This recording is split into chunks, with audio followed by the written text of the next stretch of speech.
11장 20절에서 35절 본문으로 메시지를 나누겠습니다. 오늘 본문의 주를 이루는 인물은 바로 안티오쿠스 4세 에피파네스라는 인물입니다. 이 인물이 주를 이루는 이유는 그가 행한 일들이 매우 적그리스도적인 인물이기 때문에 이제 부각이 되고 있는 것입니다. 성경은 그의 존재에 대해서 어떻게 말씀하고 있는가? 21절에 보니까 또 그의 왕위를 이을 자는 한 비천한 사람이라 나라의 영광을 그에게 주지 아니할 것이나 그가 평안한 때를 틈타서 속임수로 그 나라를 얻을 것이다 라고 말씀하고 있습니다. 이 에피파네스 안티오쿠스 4세 이 사람을 향해서 성경은 한 비천한 사람이라 그렇게 평을 하고 있습니다. 그는 아주 비열한 술책을 잘 사용하는 사람이었습니다. 그가 권력을 유지하고 차지하기 위해서 주로 사용했던 방법들은 이간시키는 것, 거짓말하는 것, 그리고 평화조약을 맺는 것을 참 좋아했습니다. 주위 적대국들과 조금 불리하다 싶으면 평화조약을 맺어놓고 조금 이제 안정된다 싶으면, 상대방이 방심한다 싶으면 갑자기 침공을 하고 살육을 저지르는 그런 것이 그의 전공이었습니다. 그러니까 마음에 정함이 없는 사람, 아무리 신앙이 없다 그러지만 생각 자체가 비루하고 야비한 사람, 그 사람이 바로 안티오쿠스 4세 에피파네스였던 것입니다. 그가 비록 천하를 얻어도 그를 평가하시는 하나님의 그런 판단, 하나님의 평가는 한낱 비천한 인간일 뿐이라는 것입니다. 야비한 인간, 하나님 앞에서 쫓김을 받고 진노하심을 받고 영원히 멸망하기에 합당한 그런 비천한 존재에 불과하다라는 것이죠. 그러나 우리가 그리스도인으로서 우리의 가치는 이런 비열한 인간의 가치와는 너무나도 다른 것임을 우리가 기억할 필요가 있습니다. 고린도후서 6장 4절에서 7절에 있는 말씀을 잠시 읽어드리겠습니다. 오직 모든 일에 하나님의 일꾼으로 자천하여 많이 견디는 것과 환난과 궁핍과 고난과 매맞음과 갇힘과 난동과 수고로움과 자지 못함과 먹지 못함 가운데서도 깨끗함과 지식과 오래 참음과 자비함과 성령의 감화와 거짓이 없는 사랑과 진리의 말씀과 하나님의 능력으로 의의 무기를 좌우에 가지고 행했다라고 고백하고 있습니다. 사도 바울의 고백인데 주위에 환난과 핍박과 역경이 있어도 특징적인 것이 무엇이냐면 깨끗함과 성령의 감화와 같은 이런 태도를 가지고 하루하루를 살고 사명을 감당했다라는 것을 말씀하고 있는 것입니다. 우리는 왜 이런 삶을 살 수밖에 없는 사람들입니까? 바로 하나님의 거룩한 자녀들이기 때문에 그런 것입니다. 목회를 해도 하나님의 뜻을 충실하게 쫓아가는 그런 종들이 있는 반면에 이 안티오쿠스 4세와 같이 온갖 야비한 것으로 오로지 그냥 교계 정치에 뛰어들어서 높은 자리에 오르고, 제가 이렇게 큰 교회들을 겪어오면서 보니까 이 거듭난 심령이 없이도 목사가 될 수 있더라고요. 저 사람이 정말 거듭났을까 의심이 되는 그런 사람들도 덜어 있는데, 그런 사람들의 특징이 무엇이냐면 너무나도 야비한 방법으로 동료들을 모함하고 찍어 누르고, 그러면서도 세상 눈으로 보면 참 승승장구하고 잘 나간다라는 것을 보게 됩니다.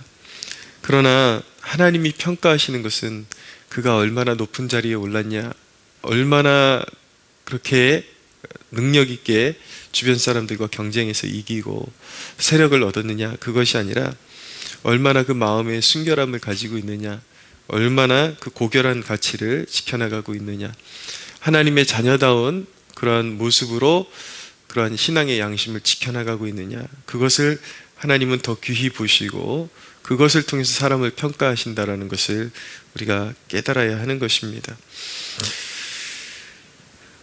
말씀드린 것처럼 안티오쿠스 이 4세 에피파네스는 적그리스도적인 인물로 나타나고 있습니다. 그는 1차 애굽 원정 때에 어느 정도 이제 좀 성과를 이룬 이후에 그 바로 옆에 있던 이스라엘을 침공하게 됩니다. 그래서 그때 예루살렘 성 안에 이방 군대를 이제 주둔시키게 되었습니다. 그리고 2차 애굽 침공 때에 이제 실패하게 되죠. 근데 그 실패하고 나서 거의 화풀이 격으로 유대인들을 심하게 박해를 했습니다. 이윽고 그는 하나님의 성전을 능멸하기까지 했습니다. 그 대목이 바로 오늘 본문 31절에 나타나고 있는데, 군대는 그의 편에 서서 성소 곧 견고한 곳을 더럽히며 매일 드리는 제사를 폐하며 멸망하게 하는 가증한 것을 세울 것이다 라고 말씀하고 있습니다. 이 예언의 말씀대로 안티오쿠스 4세는 하나님의 성전을 더럽혔죠. 거기서 제우스 신을 위한 제사를 드리고, 그리고 돼지를 제단에 그런 돼지 피를 뿌려서 하나님의 제단을 모욕하는 그런 행위를 했습니다. 하나님의 성전을 능멸하고 하나님의 그 거룩하신 이름을 능멸한 것이죠. 근데 여러분, 우리가 이 사실을 알아야 됩니다. 사실 하나님은 그 누구에게도 능멸받지 않으신다라는 것입니다. 첫째는 그 일을 행한 자는 심판을 자기 머리 위에 쌓을 뿐이다 라는 것을 알아야 되는 것입니다. 하나님의 그 거룩하신 이름을 능멸하고 온전히 살아남을 자가 없는 것입니다. 그래서 이 안티오쿠스 4세도 세계를 정복하려고 야욕을 품고 하나님 위에 자기의 이름을 높이고 유대인들을 박해하고 성전을 더럽히고 그랬지만, 결국은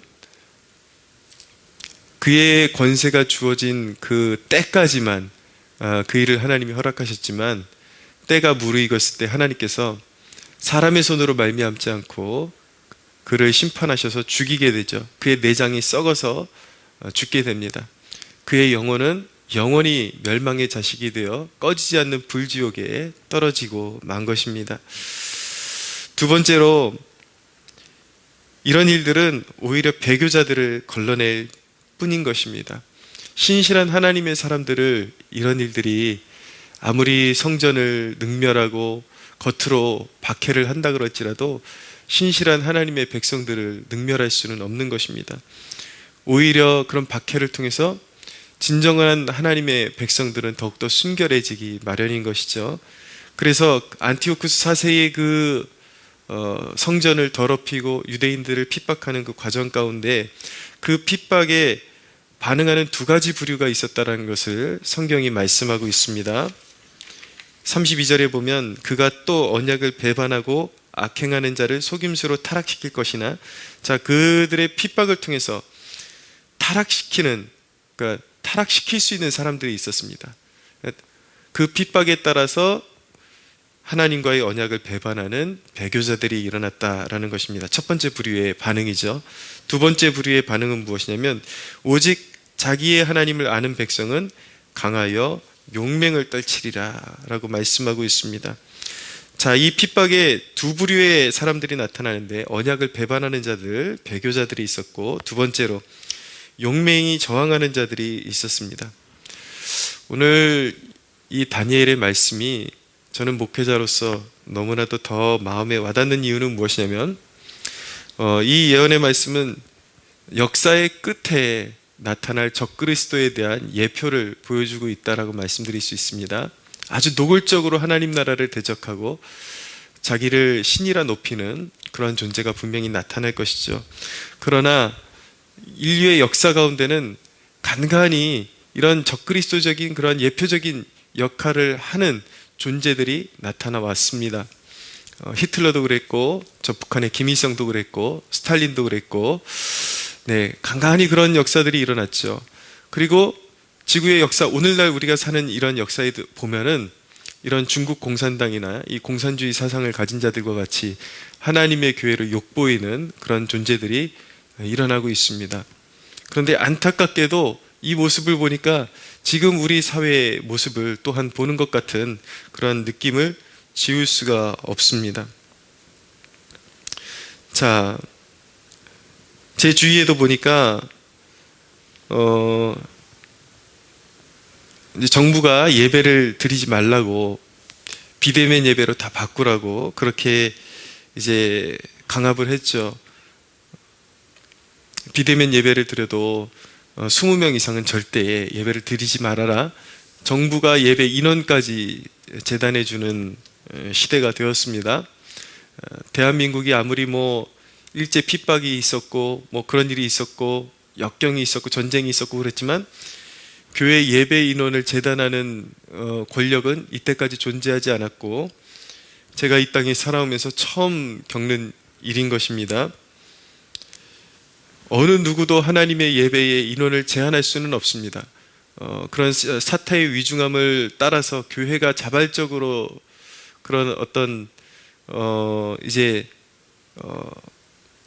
방역에 참여를 하고 협조하는 것은 모르지만은 헌법에도 종교의 자유는 명시되어 있고 예배의 자유는 명시되어 있는 것입니다.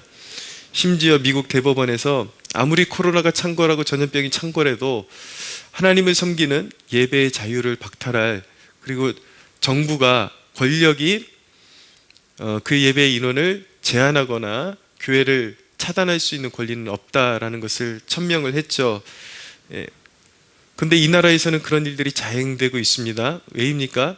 교회가 너무나도 수많은 교회들이 그렇게 따라 주었기 때문에 이제는 두려움 없이 몇 명으로 줄여라, 조금 늘려라, 그러나 몇 명 이상은 하지 말아라, 이것이 자유해지고 있는 것입니다. 이제는 거리낄 것이 없는 거예요. 그런데 그런 와중에서도 비대면 예배가 예배의 본질적으로 종교개혁자들의 그런 가르침에 비교해 봤을 때도 어느 역사의 어느 그런 가르침으로도 정통 기독교의 가르침 안에서 비대면 예배라는 것은 사실 존재할 수 없다. 그런 믿음 가지고 이제 예배를 지켜온 교회가 있습니다. 수원에 있는 한 교회인데, 근데 예배를 끝까지 지키겠다니까 나라가 공무원들 수십 명을 대동해가지고 성도들을 예배당으로 올라가지 못하게 해서 교회 바깥 뜰에서 끝까지 예배를 지켜왔는데 그 일로 인해서 300만 원 벌금까지 이제 내라고 그런 벌금형이 내려졌습니다. 그래서 그 교회는 300만 원이 문제가 아니라 300만 원은 누군가가 헌신하면 쉽게 낼 수 있겠죠. 그러나 이 300만 원 돈이 문제가 아니라 그것을 협조하는 것은 한국교회의 사례에 너무나도 좋지 않은 한국교회 전체를 생각했을 때에 너무나도 좋지 않은 사례가 선례가 될 수 있기 때문에 지금 항소하고 끝까지 싸우려는 준비를 하고 있습니다. 여러분, 시대가 이런 지경까지 되었다라는 것입니다. 권력자들, 하나님 나라의 대적자들은 교회가 협조해 준다 그래서 결코 교회를 선하다고 하지 않습니다. 교회의 편이 되어주지 않습니다. 오히려 교회를 권력의 입맛대로 더욱더 떡 주무르듯이 그렇게 주무르기 쉽게 동조해 줄 뿐인 것이죠. 누가 그렇게 만들었습니까?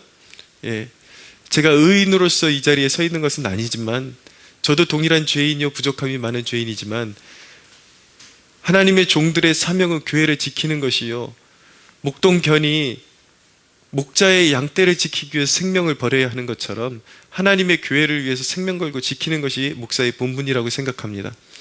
그러나 이 나라의 수많은 목회자들이 이 권력과 야합하고, 그리고 너무나도 순진한 생각 속에 빠져서 너무나도 쉽게 타협을 해주는 바람에 교회는 점점 숨통이 조여오고 있는 것입니다.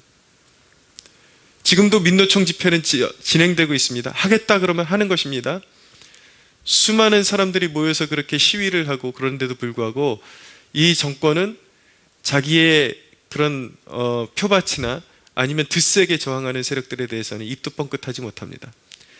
근데 시간이 얼마나 지났는데 그것도 의학적이지도 않은 근거를 가지고, 그때 당시에도 의학적이지 않은 근거를 가지고 사람들에게 수십만 명의 쿠폰을 뿌리고 그런 쿠폰을 뿌리고 선심 쓰고, 그러다가 수많은 사람들이 코로나에 감염되게 되는 사례가 일어났는데 그것이 기독교인들 때문이다, 광화문 집회 때문이다, 그렇게 뒤집어 씌웠죠.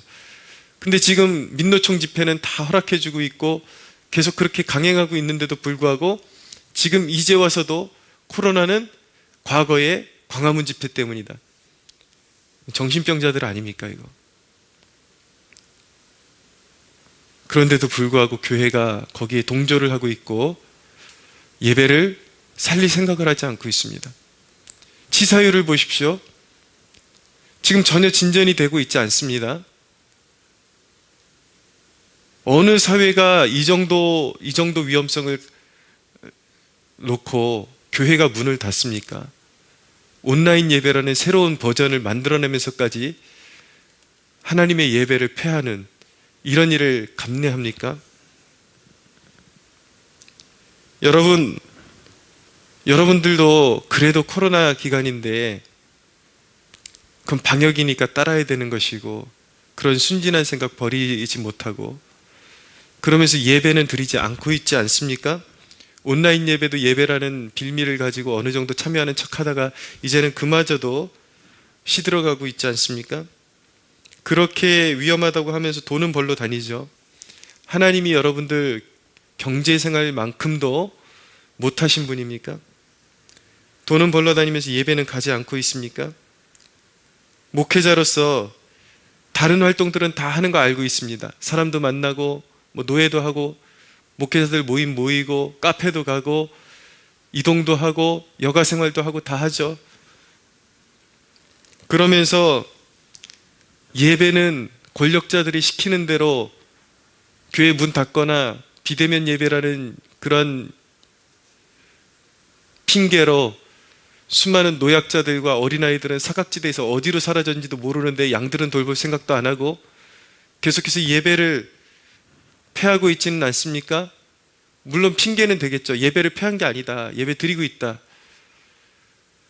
잠시 그냥 이웃을 생각해서 움츠리고 있을 뿐이다. 그게 말이 된다고 생각하십니까?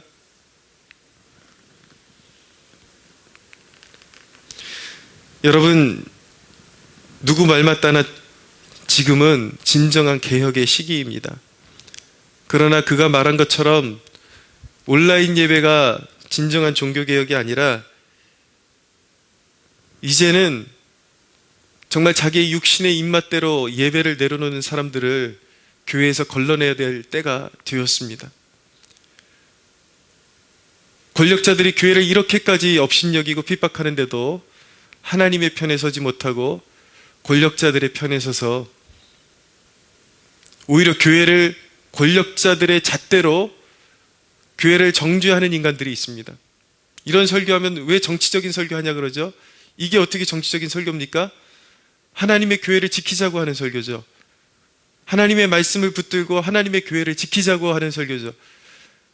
하나님의 관점으로 역사를 바라보고 가장 귀한 것이 무엇인지를 분별하면서 하나님의 교회를 지켜나가고 예배를 지켜나가지는 것이죠. 이것이 어떻게 정치적인 설교입니까? 이것을 정치적인 설교라고 듣는 사람들이 그들이 정치적인 인간들이죠. 교인이 아닌 것이죠.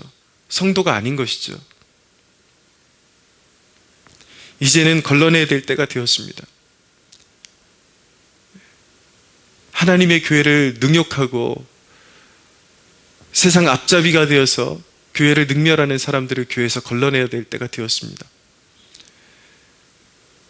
하나님을 위해서 자기의 생명을 내려놓을 수 없는 사람들은 하나님의 나라에 합당하지 않다라는 것을 알아둘 필요가 있습니다.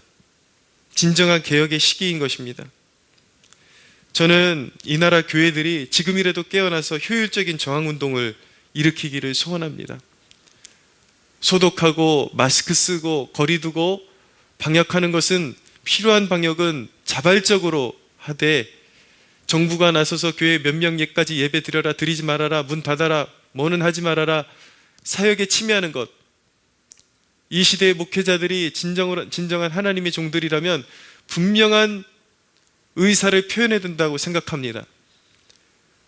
기본적인 방역수칙은 지키지만 교회의 사역과 예배 일원을 가지고 권력자들이 권력대로, 입맛대로 개입하고 재단하고 예배의 형태까지 정해주는 그런 일은 우리는 그것을 인정할 수 없다. 예배는 하나님이 기뻐하시는 형태로 드려져야 된다. 우리는 예배를 포기할 수 없다. 이런 저항운동이 곳곳에 일어나야 합니다. 사회에서 일어나야 합니다. 그래야 정치 방역을 할 수가 없습니다. 이 권력자들이 국민을 얕잡아보고 자신들의 입맛에 맞게 그렇게 방역이라는 이름으로 통제하는 일들을 감히 할 수가 없게 되는 것입니다.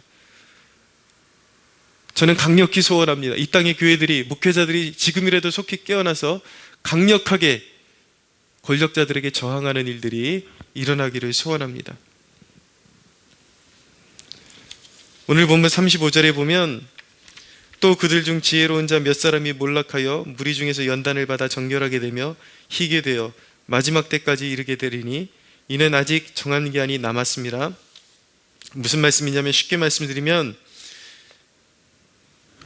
하나님의 성전을 지키고 예배를 지키다가 순교하는 사람들이 나올 것이라는 것입니다. 능멸받는 사람들이 나올 것이라는 거예요. 그러나 그 순교자들의 믿음이 그들을 보고 영적인 자극을 받아서 참 신앙인이 뒤따라 일어나도록 그렇게 자극하게 될 것이다. 참 신앙인들이 뒤이어서 일어나게 될 것이다 라는 그런 말씀입니다. 여러분, 이 땅의 역사가 재조명될 때 언젠가 지금 이 시기 가운데 예배를 폐하고 예배를 자기 마음대로, 그리고 권력자들의 입맛대로 그렇게 동조했던 목사들과 성도들은 부끄러운 존재가 되고 말 것입니다. 사랑하는 성도 여러분, 이 악한 시대를 살아가면서 어느 자리에 서야 할지 냉정하게 판단하시기를 바랍니다. 역사의 부끄러운 그 자리에 서지 말고 하나님의 자녀들이 마땅히 서야 할 그 자리에 설 수 있는 여러분들 되시기를 축복합니다.